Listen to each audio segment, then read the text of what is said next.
Hi, my name is Max, and this video is a list of my top 10 favorite movies of 2018. These movies are my favorites, but they're not necessarily the best, but I also do stand by the quality of every one of these movies. So, without further ado, number 10. No, really. This movie was one of my favorites that I saw all year. Don't knock it till you've seen it. To All the Boys I've Loved Before is about a high school girl named Lara Jean who accidentally has the letters she's written to her crushes, but not intended to send to them, sent out to them. And it was simply delightful. The plot was cute and unfolded in a way that felt true to life. I thought it had an accurate representation of high school dynamics, and the main characters felt like real people and weren't cliched. They were also smart. I was really impressed with Lara Jean. If you haven't seen this movie, you gotta check it out. It's on Netflix right now. Suspiria tells the story of an American dancer who unknowingly enrolls in a German dance school run by witches. It was a mysterious horror movie that went from unsettling to disturbing in a climax that I actually wish I had walked out on. It was that upsetting. But this movie is on my list for one reason only, and that's the cinematography. The cinematography was so captivating that as I was watching this movie, I was genuinely excited to see how the director was going to shoot each next scene. It really helped me understand how lighting, perspective, and most of all, camera movement can contribute to storytelling. And it was pretty cool to learn that and recognize that in a horror movie. We the Animals is a drama about a family with 3 young boys, and it focuses on the youngest of them named Jonah. And it was the most unexpectedly great movie that I saw in 2018. I seriously had no plans to see it. I was at the movies to see a comedy, and when the movie was about to start, I was the only person in the theater, and I really think that comedies should be watched with other people. So I went out, walked over to the next theater because that movie hadn't started yet, and it happened to be We the Animals. What's so great about this movie is that I felt completely immersed in the story. Like the kids in the movie, there were parts I didn't understand, sequences that I weren't sure how they were going to fit into the larger story until the movie was all done, and then I was able to connect the dots. So I felt like I was living with the characters and experiencing things just as they were. The cinematography was very creative. Some scenes were dreamlike, others were hyper-realistic, some scenes were animated. This movie surprised me in the best way possible. It's not for everyone, but if you're looking to get into something a little more artsy, then maybe this is the movie for you. Roma tells the story of a maid working for a wealthy family, and it's set during the 1970s in Mexico, which were a very tumultuous time. And it's all in Spanish. Cleo, the main character in Roma, was stunningly real. Easily the most real person I saw on screen all year. I truly felt invested in her story, and that's powerful. The cinematography was spectacular. Sometimes cinematographers are called directors of photography, and if you see this movie, that will show you why they're sometimes called that. Each shot or frame has perfect composition and lighting. The movie is all in black and white, by the way, but that doesn't take anything away from it. It only adds to it. And actually, if this movie were silent, it would still be engaging.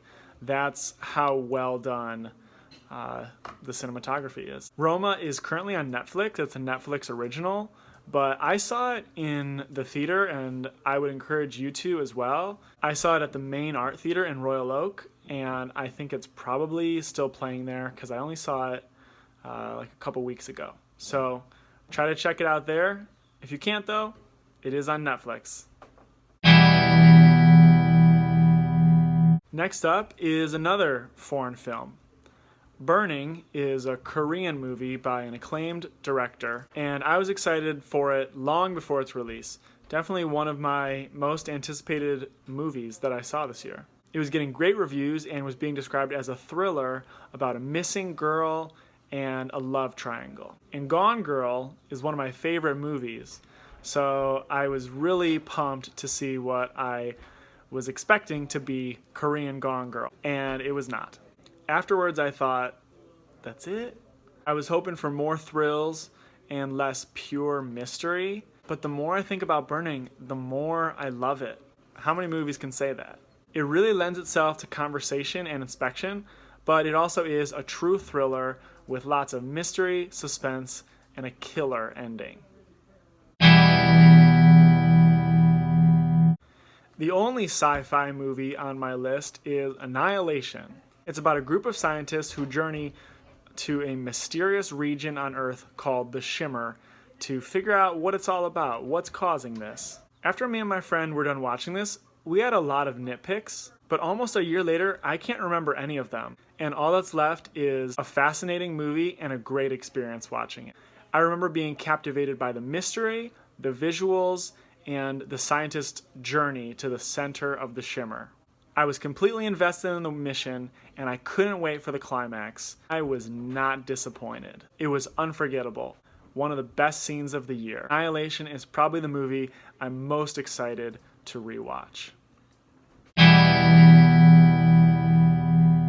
Incredibles 2! Incredibles 2 was the best superhero movie of the year, the best family movie of the year, the best action movie of the year, the best animated movie of the year. Even though it pretty much just reversed the roles from the first one, I thought it worked really well as a sequel.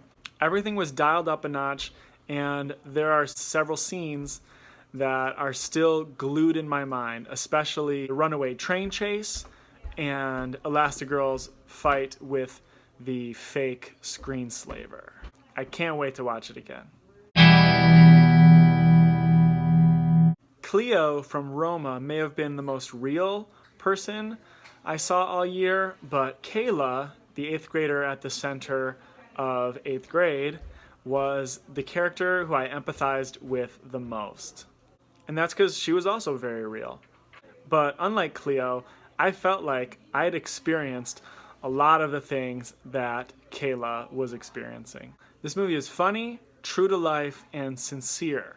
Bo Burnham, the director, really does understand teenagers, and he made a great movie that truly reflected what it's like to be in middle school, what it's like to be in 8th grade. Not just currently, but also what it was like being in 8th grade in my generation as well.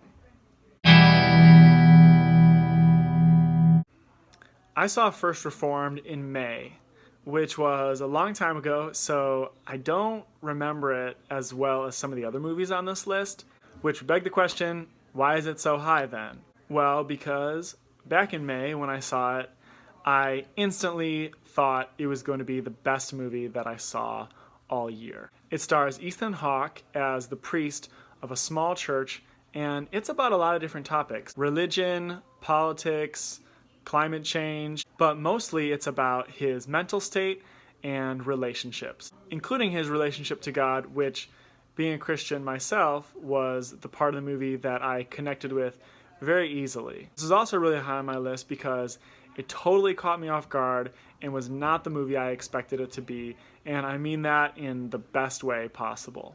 I've used the word captivated a lot to describe my experience watching these movies this year. For First Reformed, I'd modify that a little bit and say that it was gripping. Thrilling and chilling, Searching was my favorite movie I saw in 2018. It's about a dad who searches for his missing daughter with the help of police, and the entire movie is shot from the point of view of a laptop screen. I was wary of this gimmick, but they really made it work. And not only did it feel seamless, in many moments it actually added to the drama or intensity of the movie. For instance, there was a 15-second scene where the only thing on screen was the screensaver for old MacBooks. And it was incredibly suspenseful. I'm serious. Just think about it. When you text someone and you immediately see the red receipt or you see the 3 dots typing back, it's exciting or really scary. This movie understands real life moments like that and uses them to great effect. You just have to see this movie. And that is something I would want in my #1 movie of the year.